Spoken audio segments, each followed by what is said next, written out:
Nah, saya mau bicara pada hal yang paling penting.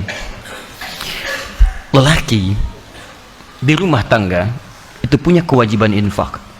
Dalil Quran surah keempat ayat 34, paling kiri sebelah atas. Ar-rijalu qawwamuna 'alan nisa bima faddalallahu ba'dahum 'ala ba'din wa bima anfaqu min amwalihim. Tolong fokus di sini. Infak pertama, kepala keluarga kepada anggota keluarganya. Saat Dzulhijjah ini, coba antum evaluasi. Bukan hanya meningkatkan kuantitas infak. Saya tidak bicara uang belanja tambah misalnya, atau anak-anak tambah bekal, bukan.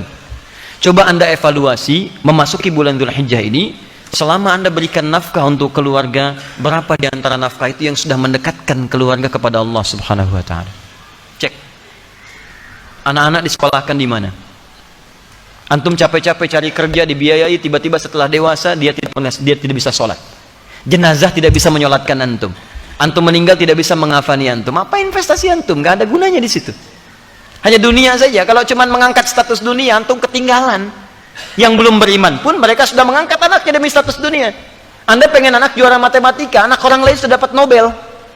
Makanya saya katakan, kalau berlomba untuk urusan dunia itu kecil. Nilainya nggak ada. Celupkan air ke dalam gelas, angkat sedikit, tetesan pertamanya dunia. Cuman segitu nilainya. Tidak berlomba untuk akhirat. Begitu Anda lombakan anak Anda untuk akhirat, maka dia akan jadi pemenang termasuk dalam urusan dunianya. Ya, dunia itu seperti bayangan. Kalau antum kejar-kejar, capek, nggak akan ketangkap. Ayo silahkan kejar bayangan, pulang di sini kejar tuh terus. Ya, capek antum. Caranya berbalik dari bayangan, maka bayangan akan mengikuti Anda. Cari akhirat, Anda tidak akan ketinggalan dunia. Ya. Silahkan cek orang-orang dulu, mereka penghafal Quran, ahli hadis, tapi ahli matematika juga, ahli fisika, ahli kimia, ahli macam-macam. Dan bukan aib kalau anak kita misalnya sekolah dalam umum, nggak ada masalah. Tapi hadirkan nilai Quran di dalamnya, hadirkan hadisnya. Cek lagi. Rumah yang antum kemudian titipkan pada istri ketika antum bekerja, jadi apa di dalamnya? Cuman sekedar tidur, istirahat, masak dan sebagainya. Jangankan Anda yang belum beriman pun bisa menggunakan rumah seperti itu. Pernah nggak rumahnya dipakai zikir? Majlis ilmu, tempat untuk bermunajat kepada Allah, tempat untuk mendidik anak-anak yang dekat dengan Allah. Ada nggak ruangan untuk baca Quran untuk anak-anak? Ada nggak contoh untuk sholat berjamaah? Ada nggak si kecil punya sajadah? Jangan-jangan anak nggak bisa sholat bukan karena mereka sulit diminta sholat, karena antum nggak pernah memfasilitasi dengan infak itu supaya mereka sholat. Coba lihat pakaiannya, pernah nggak berikan pakaian khusus untuk sholat?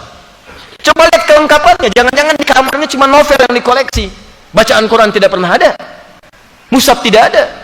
Bagaimana Anda bisa berdoa menjadikan anak yang soleh sementara Anda tidak memfasilitasi anak Anda untuk soleh?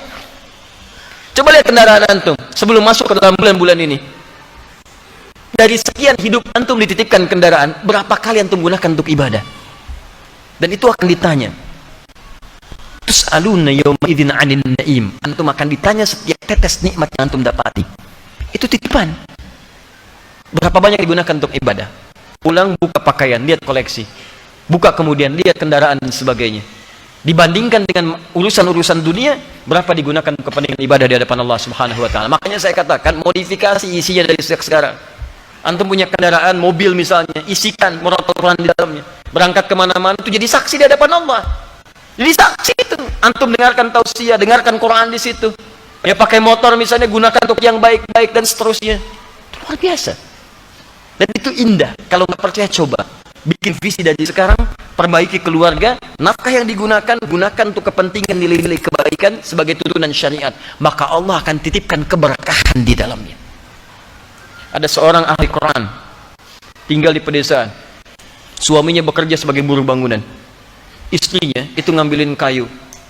Masya Allah, kadang-kadang tidak malu di kesawah dan sebagainya. Tapi tahukah antum, istrinya hafizah penghafal Quran. Anak-anaknya penghafal Quran. Suami pulang ke rumah cuma 500.000 dibawa, tapi tidak pernah ada keluhan di lisannya. Yang dia katakan, Masya Allah, Alhamdulillah, Abi bawa uang banyak sekali. Setiap tamu datang dimuliakan oleh beliau, makanannya, segalanya, macam-macam, ada keberkahan di dalamnya. 500.000 tahan dalam sebulan, disebut banyak, dan ada keberkahan di dalamnya. Antum 5 juta, 15 juta masih merasa kurang, butuh berapa lagi? Coba cek lagi.